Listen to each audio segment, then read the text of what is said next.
Es muy valioso y es muy importante para la iglesia y para cada uno de los hijos de Dios. Es de vital importancia entender que la Biblia siempre va a ser nuestra mejor guía, nuestro mejor consejo. Va a ser siempre lo que nosotros vamos a necesitar como un GPS para manejarnos correctamente mientras estemos sobre esta tierra. También este libro de Nehemías nos enseña cuáles son las verdaderas características que Dios está buscando en cada uno de sus seguidores. Todas estas áreas son muy importantes conocerlas para poder entender mejor los planes de Dios, mejor su voluntad y entender y comprender todo lo que Dios ha diseñado para su iglesia. Entonces, vamos a aprender las verdaderas características de aquellos que están siguiendo a Jesús, siguiendo a aquel que nos salvó y al que es nuestro guía, nuestro maestro. Entonces Dios quiere depositar toda esta sabiduría en sus hijos. ¿Saben por qué? Porque siempre Dios está analizando, Dios siempre está viendo el corazón. Y si está Dios visualizando, analizando el corazón, entonces Dios va a ver más no lo que hacemos, sino lo que somos interiormente. Es más valioso lo que somos interiormente que lo que podamos hacer. En el libro de Nehemías, capítulo 1, versículo 1, comienza diciendo palabras de Nehemías, hijo de Alasías, y acaeció en el mes de Chisleu, que es el año 20, en el año 20, estando yo en Susán, capital del reino. Este mes que menciona Nehemías es el mes de diciembre del calendario gregoriano. A los 20 días del mes, dice Nehemías, estando yo en Susán, capital del reino. Aquí comenzamos viendo algo muy importante. Dice que vino Ananí, uno de sus hermanos, él y ciertos varones de Judá, y les pregunté por los judíos que habían escapado, que habían quedado en la cautividad, que habían quedado de la cautividad, y también les preguntó por la ciudad de Jerusalén. Vemos entonces que Nehemías se encuentra tranquilo en el palacio del rey, y estaba Nehemías acostumbrado a comer y a beber, pudiéramos decir, de lo mejor de todo el reino. Tenía todas las comodidades, estaba rodeado de lujos.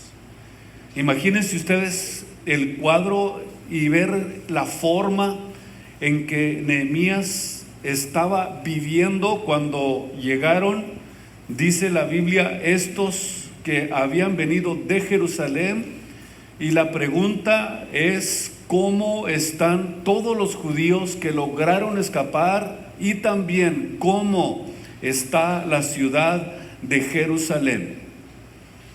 Viendo nosotros que realmente Nehemías tenía lo mejor, la mejor comida del reino, comía de la carne del rey, comía de la comida del rey, bebía de la comida del rey. ¿Y qué noticias pudiéramos nosotros decir que se pudieran recibir y que fueran esas noticias capaces de movernos de la comodidad en la que a veces nos encontramos? ¿Habrá alguna noticia que nos pueda a nosotros mover del lugar donde estamos, en el confort, en el que muchas veces nosotros nos acostumbramos a vivir? Y eso es muy importante entenderlo para poder comprender cómo nosotros podemos adquirir un liderazgo espiritual para guiarnos para caminar con Jesús, para poder sostenernos y para poder alcanzar la meta que nos hemos propuesto cuando nos entregamos a Él. Creo que sí hay algo que nosotros necesitamos a lo mejor cambiar para poder entrar en ese plan de Dios y recibir estos consejos tan importantes que nos pueden servir para nuestro desarrollo espiritual. Pero a veces Dios va a pedirnos que a lo mejor dejemos el confort y el lugar donde estamos para llevarnos a ese plan que Él tiene preparado para nosotros. Y cuando Nehemías oyó en el versículo 3 acerca del remanente de Israel, dice la palabra de Dios que le dijeron acerca del residuo o el remanente, los que quedaron de la cautividad allí en la provincia están en gran mal, están afrenta. Los muros, de Jerusalén completamente destruidos, sus puertas quemadas, los muros derribados, y los que están allí están muy mal, están de alguna forma en un sufrimiento y en una situación realmente difícil. Y la razón por la que estaban sufriendo era porque estaban, número uno, vemos, desprotegidos de los enemigos. Pudiéramos decir que si en Israel estaba completamente destruida la ciudad, las murallas, entonces al no tener las murallas, que era la protección de los enemigos, y estaban derribadas. Y cuando sucede esto es cuando está completamente desprotegido el pueblo de Israel. Así como también puede suceder en nuestra vida espiritual, o pudiera sucedernos a nosotros espiritualmente. A veces en nuestra vida espiritual a lo mejor están derribadas todas las murallas de protección. Significa que Dios ya no protege nuestra casa, que Dios ya no protege nuestros hijos, que ya cuando ha sido derribado todo lo que tiene que ver el ambiente espiritual en el que nos estamos criando, porque hay ocasiones en que sentimos como que se derriba todo a nuestro alrededor y de alguna forma sentimos esa desprotección. ¿Y qué es lo que sucede? Le manda Dios un mensaje claro a la persona que quizás por descuido, quizás por situaciones de la vida, se siente desprotegida. Y cuando esto sucede, dice la Biblia que Dios manda un mensaje, y cuando nosotros le enviamos ese mensaje a Dios, de que ya no tenemos fuerzas para continuar, de que nos sentimos desprotegidos, de que sentimos que Él está muy lejos de nosotros, óigame bien, le estamos diciendo a Dios: ya no necesitamos tu protección. Y cuando nosotros le decimos a Dios: ya no necesito tu protección, Dios se aleja, se hace a un lado, y esa casa y esa familia está destinada a la destrucción, está destinada al juicio de Dios. Y nosotros estamos en un mundo donde las murallas de la moral han sido destruidas, donde la institución más santa y más sagrada que nosotros encontramos en la Biblia, en la palabra de Dios, que existe en el mundo, y que es el matrimonio, que es precisamente el matrimonio el cimiento de la familia. Pudiéramos decir que es la piedra angular de la sociedad. Y cuando esto vemos que se está deshaciendo, y cuando vemos que esto se está destruyendo y que se está reedificando o redefiniendo lo que es el matrimonio, entonces nos damos cuenta que todo esto comienza a verse reflejado en la sociedad en la que nosotros vivimos. Y ahí es donde viene la autodestrucción de la sociedad. Y vemos esto de tal forma que se ha redefinido el matrimonio, que ya no es entre un hombre y una mujer, Y este es el síntoma, escúcheme muy bien porque es muy importante. Es el síntoma más grande de descomposición social que una sociedad puede tener.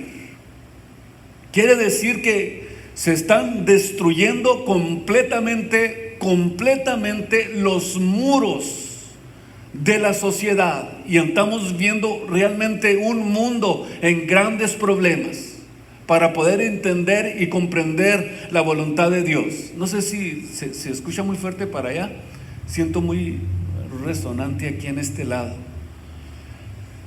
Entonces vemos que cuando el fundamento de la sociedad se derriba, la sociedad está realmente pudiéramos decirlo que es un suicidio moral. Y vemos que están cubriendo las tinieblas toda la tierra y que el mundo no se está dando cuenta. Que todo lo que está sucediendo en el mundo hay una ceguedad que no pueden mirar, que todo eso que se está destruyendo, todos esos muros de protección que Dios plantó, que Dios edificó, que Dios puso para proteger la sociedad, para proteger todos los estatutos que Él estableció, el mundo al reedificar, el mundo al redefinir, está haciendo todo completamente contrario a la voluntad de Dios, y vemos que está el suicidio moral en todo su apogeo, destruyendo todas las murallas, toda la protección que Dios puso desde el principio cuando nos crió, cuando crió al hombre, cuando lo puso en el jardín del Edén, que le dijo que se multiplicara, que formara una sociedad y que mantuviera, óigame bien, lo que Dios había dicho desde el principio. Pero el hombre, al querer fundamentar pudiéramos decir, y querer arreglar lo que Dios instituyó, lo hace completamente contrario a lo que Dios dijo. Están cubriendo tinieblas la tierra y el mundo aún no se ha dado cuenta. Se están acostumbrando, y esa es la meta precisamente de nuestro adversario, la meta satánica, y de hacernos creer que es normal lo que está sucediendo en nuestro entorno, porque no todo lo que es legal necesariamente es moral. La iglesia de nuestro Señor Jesucristo aquí en la tierra, y esto es precisamente a donde quiero llegar, es la única luz. Es la única luz que existe aquí en la tierra. Jesús dijo: vosotros sois la luz del mundo. Y al decir Jesús que nosotros somos la luz del mundo, eso quiere decir que somos la única luz donde quiera que andamos. Somos la única luz en la escuela, la única luz en el trabajo, la única luz en nuestra casa, la única luz en el matrimonio, la única luz en nuestros hijos. O sea, donde quiera que nosotros estemos, somos la única luz. Mientras que el mundo está en tinieblas y se conducen como se conduce sin tener un conocimiento de la verdad. El mundo se está conduciendo como piensan que debe de ser, como creen que debe de ser, alejados de la verdad de Dios. Y cuando está el mundo alejado de la verdad de Dios, no conocen la verdad y no saben conducirse, y a todo lo que miran le llaman que es verdad, y se guían de acuerdo a lo que ven, de acuerdo a lo que sienten, lo contrario a los hijos de Dios. Nosotros estamos siendo guiados por la Biblia, por la palabra de Dios, que es la única fuente de verdad y de luz que existe. Y ahí es donde nosotros tenemos la responsabilidad como hijos de Dios de levantar la lámpara, porque la lámpara no se puede esconder debajo de la mesa. Tenemos la verdad de Dios, y la verdad de Dios tiene que ser conocida por todo el mundo, y necesitamos predicarla, enseñarla, para que muchos vengan al conocimiento pleno de nuestro Señor Jesucristo. Vemos entonces aquí en Nehemías que la situación histórica y sus antecedentes eran terribles. Nehemías, sin embargo, era un hombre de Dios, y vemos en él las características de un líder espiritual, porque el pueblo de Dios necesita despertar. El pueblo de Dios necesita entender que es lo que significa levantar las murallas. El pueblo de Dios tiene que entender qué es lo que significa levantar el estandarte del nombre de Jesucristo en una sociedad corrompida, depravada y que se está autodestruyendo. Todos los hijos de Dios necesitamos entender esto, lo que significa levantar el estandarte de la verdad, para levantar murallas en muchos hogares, en muchas familias que necesitan esa protección de Dios, para que la inmoralidad, para que el pecado, para que todo lo que está sucediendo en el mundo no nos toque a nosotros, sino que estemos protegidos por la poderosa mano de Dios, que es lo único que nos sostiene, lo único que nos fortalece. Usted, hijo de Dios, necesita levantar esta muralla en su hogar. Necesita levantar esta muralla en su matrimonio. Necesita levantar esta muralla en sus hijos, para que el mundo no pueda introducirse y destruir lo que Dios ordenó desde el principio. Porque lo que está escrito aquí en la Biblia, en la palabra de Dios, esto es la verdad. Es lo que necesitamos cuidar y proteger todos los días de nuestras vidas. Nehemías era copero del rey Ciro, rey de Persia. Los coperos eran las personas en las que más confianza tenía el rey, porque antes de que él tomara el vino, antes de que él probara la comida, ellos eran los primeros en probar absolutamente todo, para que no fuera a estar envenenado.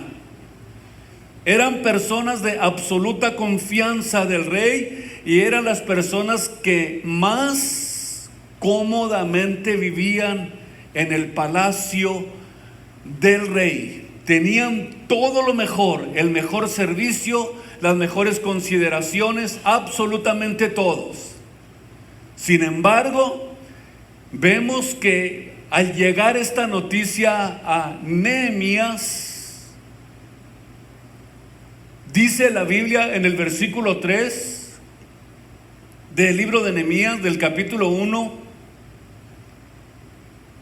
cuando preguntó cómo estaba la situación con los hermanos en Jerusalén y cómo estaba la ciudad. Cuando escuchamos noticias como las que recibió Nehemías de nuestros hermanos en la fe, tenemos nosotros dos opciones en nuestra vida. Número uno, a lo mejor la reacción inmediata, si llegara una noticia como esta a mí ¿qué me importa? Yo estoy tranquilo, estoy comiendo de lo mejor del palacio, tengo mi buena cama, tengo mi casa, mi auto, aire acondicionado, tengo mi trabajo. A mí ¿qué me importa lo que pase allá en el mundo? A mí ¿qué me importa lo que esté pasando con los otros hermanos que a lo mejor están sufriendo persecución? A mí ¿qué me importa? Fíjense ustedes que es una reacción a veces muy normal, en la que nosotros podemos tomar como una de las primeras opciones. ¿Para qué me voy a meter yo a ir allá, a ensuciarle las manos, a ayudar a otros? A lo mejor, ¿para qué voy y les ayudo a pintar a los hermanos de Riverside, la iglesia? Me voy a ensuciar las manos, o en cualquier otra área donde nosotros sabemos que hay gente que ama a Dios y que está haciendo la obra de Dios. En otras palabras, ¿para qué meto las manos en algo que no es mío? a mí que no me vengan a molestar. Esa sería realmente la intención de Nehemías. Sería lo que Nehemías pensó inmediatamente después de recibir esa noticia. Tenía él la necesidad de poder salir del confort donde se encontraba y que todo siguiera su curso como que si nada estuviera pasando. Y tenemos la segunda opción, que es lo que manifiesta el corazón. O sea, la segunda opción es lo que manifiesta el corazón, y eso es lo que Dios está buscando. En 2 de Crónicas 16:9, vean ustedes lo que Dios nos dice, y esa es precisamente la opción en la que nosotros debemos de pensar, la opción que nosotros debemos de considerar. Dice, porque los ojos del Señor contemplan toda la tierra para corroborar a los que tienen corazón perfecto para con Él. ¿Para qué Dios está viendo qué hay en el corazón de cada creyente? ¿Qué hay en el corazón de cada uno de sus hijos? Dios está viendo esto para bendecirte, para darte bendiciones como tú no tienes idea. Si tú tienes el corazón de Dios, Dios va a estar buscando a ver qué hay en tu corazón. Y nosotros vamos a responder de acuerdo a lo que haya en nuestro corazón. Es inevitable que respondamos con lo que hay en nuestro corazón. La Biblia dice que de lo que hay en la abundancia aquí dentro de nosotros es lo que va a salir por nuestra boca. Si es la primera opción, inmediatamente, allá que se las arreglen ellos.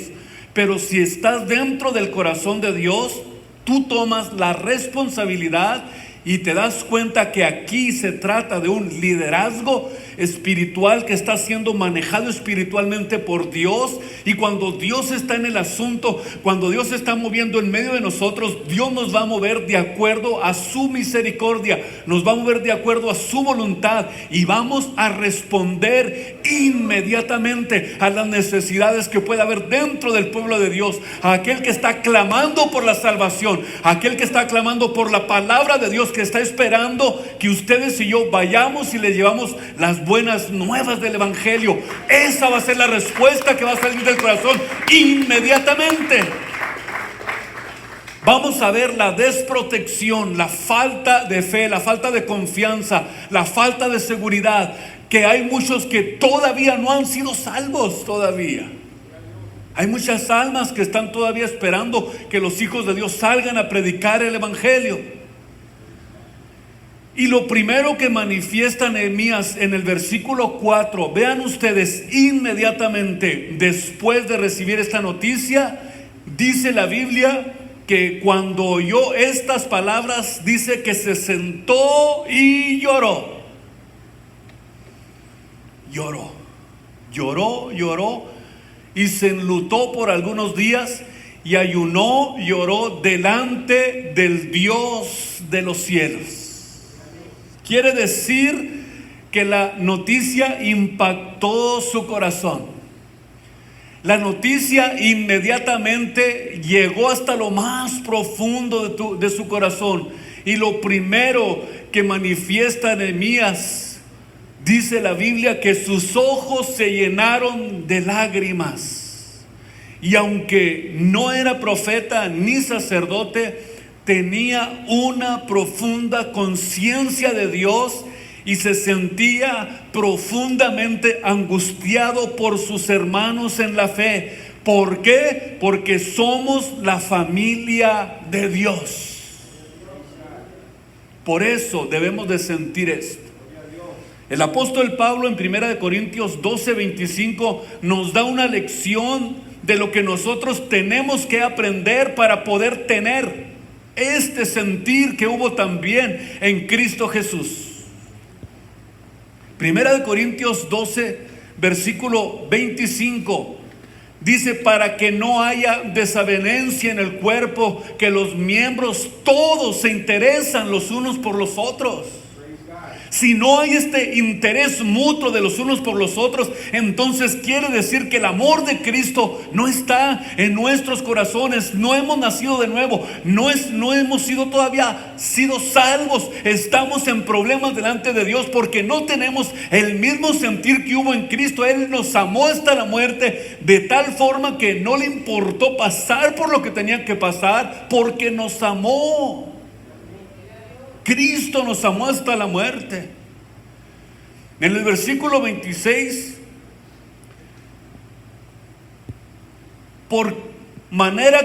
de tal manera que si un miembro padece, todos los miembros a una se duelen. Y si un miembro es honrado, todos los miembros se gozan.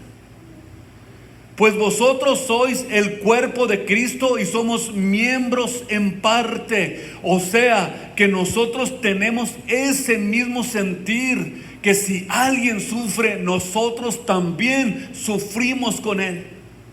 No estamos para hacernos daño los unos a los otros, estamos para amarnos.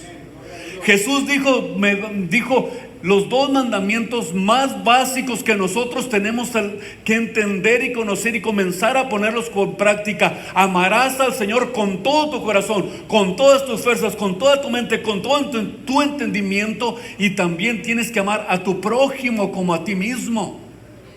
Aquí, dijo Jesús, está toda la ley. Si tú logras entender y comprender esto, vas a sentir inmediatamente el dolor de los demás. Vas a sentir inmediatamente que aquel que está en necesidad, aquel que está siendo angustiado y entristecido, inmediatamente tú también comienzas a sentir ese dolor, comienzas a sentir lo mismo que está sintiendo esa persona. Y es ahí cuando aprendemos realmente a amarnos los unos a los otros.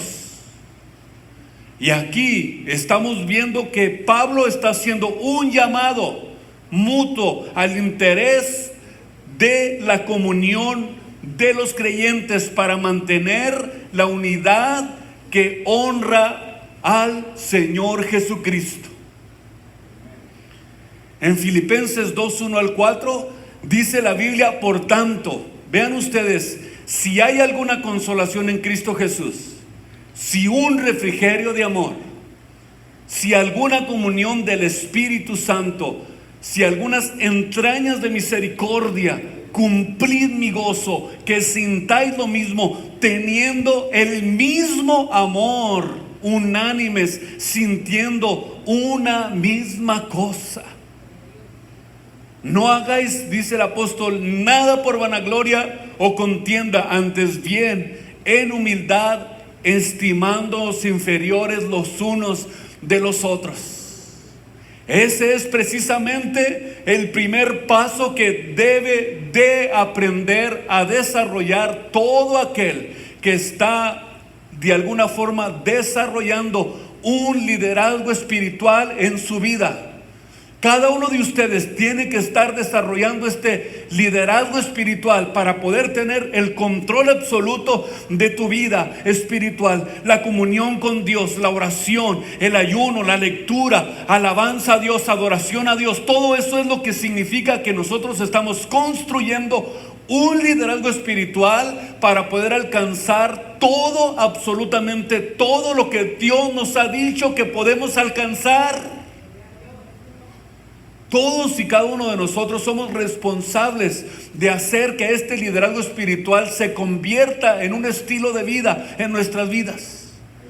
La razón es porque estamos de paso en un mundo, en un planeta que es precisamente un campo de entrenamiento. Nos estamos entrenando para la eternidad. Y aquí es donde Dios quiere que nosotros aprendamos a entrenarnos.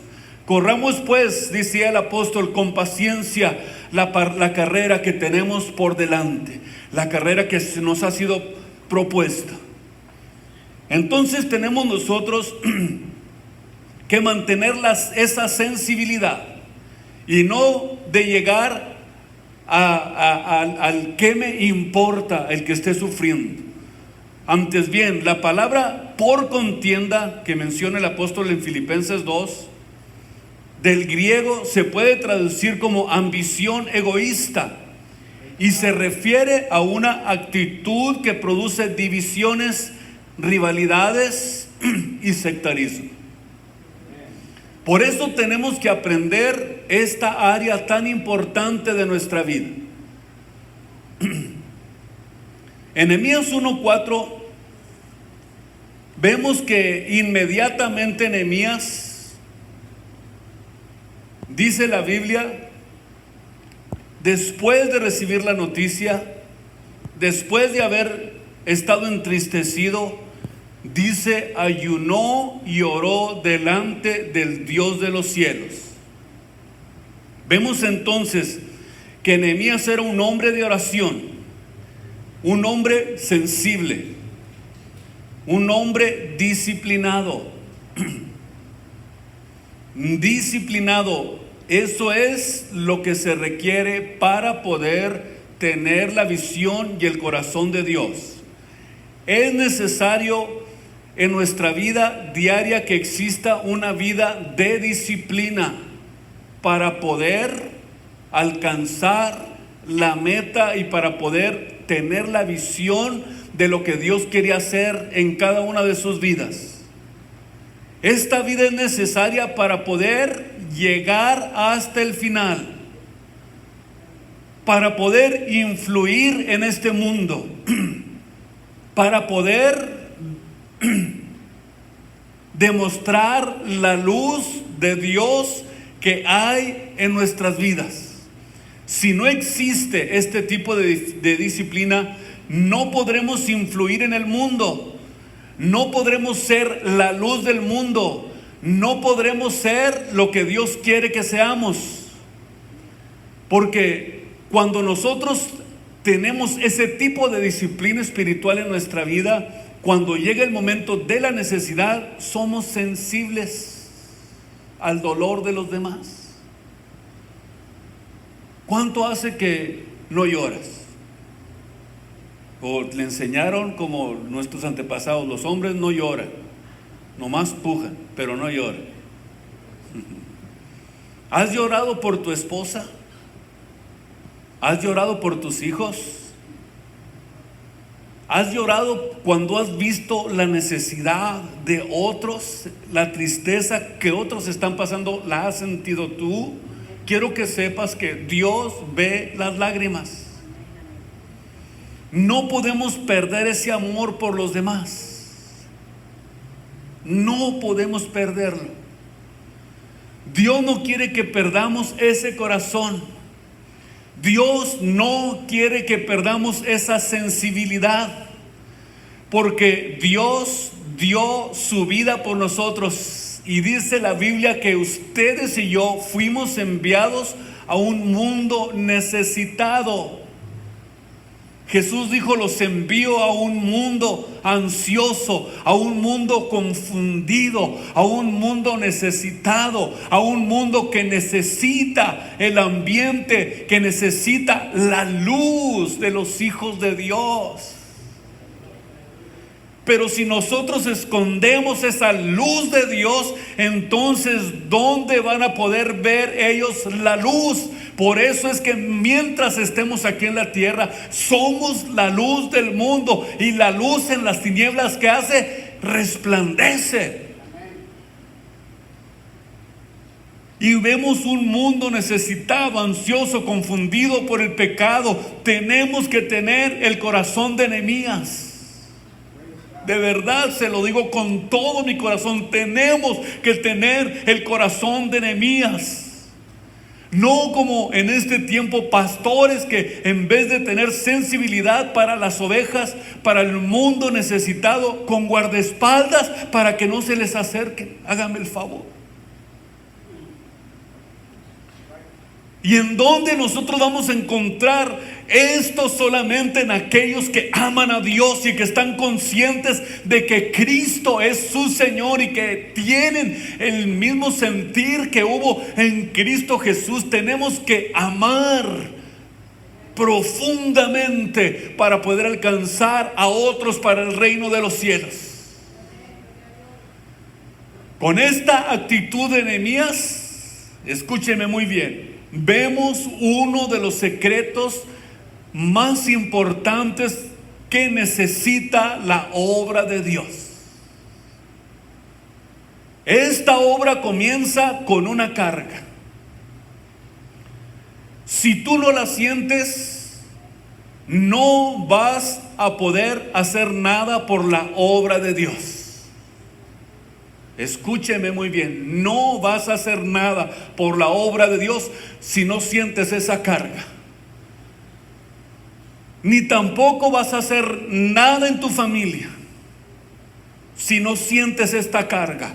Ni tampoco vas a hacer nada en tu matrimonio, ni tampoco vas a hacer nada en tus hijos, ni en tu trabajo, ni donde estés, ni donde quiera que vayas. Si no sientes esa carga dentro de tu corazón, no vas a hacer nada. Cuando sentimos nosotros el peso de la responsabilidad que tenemos que hacer algo por nuestros hijos, por nuestro matrimonio, por la sociedad, y cuando tú aceptas esa carga que nos pone, Dios después nos comienza a dar la visión de la obra de Dios. Comenzamos a preocuparnos por la obra de Dios. Queremos también ser partícipes de la obra de Dios. Queremos ayudar en lo que sea. Queremos ayudar a instalar todo lo que ustedes ven aquí, que lo hacen hombres jovencitos, que ustedes ni cuenta se dan, que están haciendo la obra de Dios. ¿Por qué? Porque aman a Dios, tienen esa carga, tienen este sentir, se preocupan por la obra de Dios, y cuando alguien tiene esa preocupación, está dispuesto a hacer lo que sea para ir y levantar los muros y hacer que la obra de Dios siga avanzando hacia adelante y hacia adelante. Tienes que tener esta carga. Tienes que tener este sentir para poder hacer la obra de Dios. Si no lo tienes, preocúpate, hijo de Dios.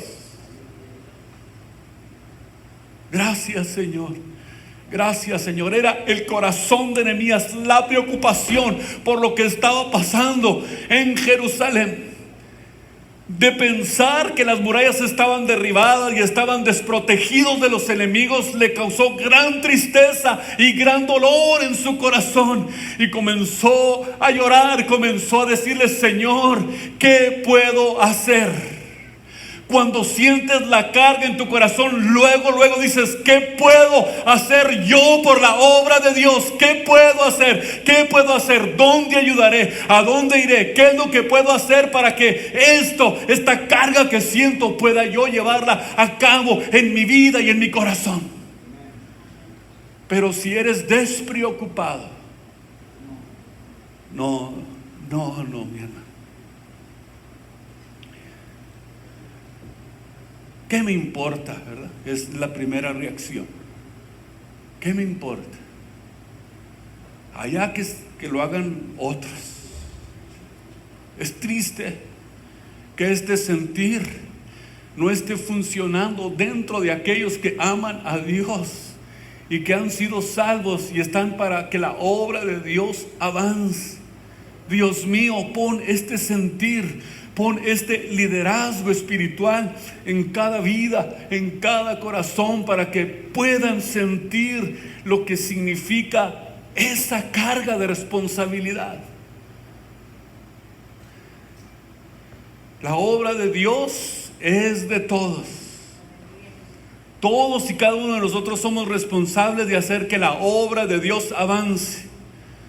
Por eso es muy importante que nosotros entendamos que si no tenemos una carga por algo, o por la iglesia, o por lo que Dios está queriendo hacer en tu vida, Dios te ha llevado ahí, Dios te ha llevado hasta ese punto para tratar contigo, para hablarle a tu corazón, para tratar con tu vida desde ahora en el nombre de Jesús.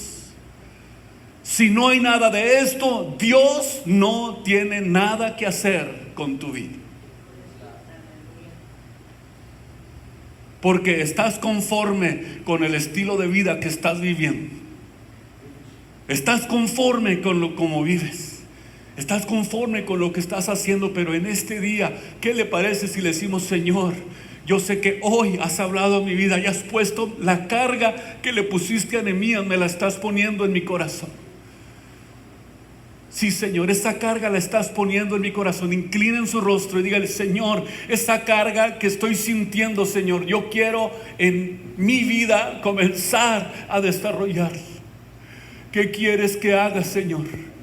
Fue lo primerito que le dijo Pablo cuando se encontró con Cristo. ¿Qué quieres que haga, Señor? Porque lo único que hace impulsarnos hacia adelante es tener esa carga en nosotros, en nuestros corazones.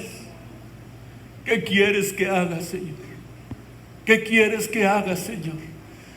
Oh mi Dios, obra en cada vida en esta mañana. Obra en cada corazón, Jesucristo. Obra, Jesús, obra, Jesús. Adore a Cristo. Pídale con todo su corazón. Pídale con todo su corazón. Diga: Señor, voy a salir de la zona de confort en la que me encuentro. Pon, Señor, esa carga en las vidas.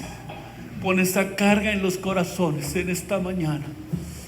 En el nombre de Jesucristo, véngase aquí a este altar y llórele a Dios. Aleluya. Llórele delante de su presencia. Quebrántese delante de Él y dígale: Señor, ¿qué quieres que haga? Mira, Señor, que hay muchos necesitados en mi alrededor. Hay mucha necesidad en el mundo. El mundo está contrito, está ansioso, está desesperado, Señor. Yo tengo la luz. Yo tengo lo que el mundo necesita. Tengo tu palabra, el conocimiento, tu Espíritu Santo que mora en mí. Úsame, Padre mío. Úsame.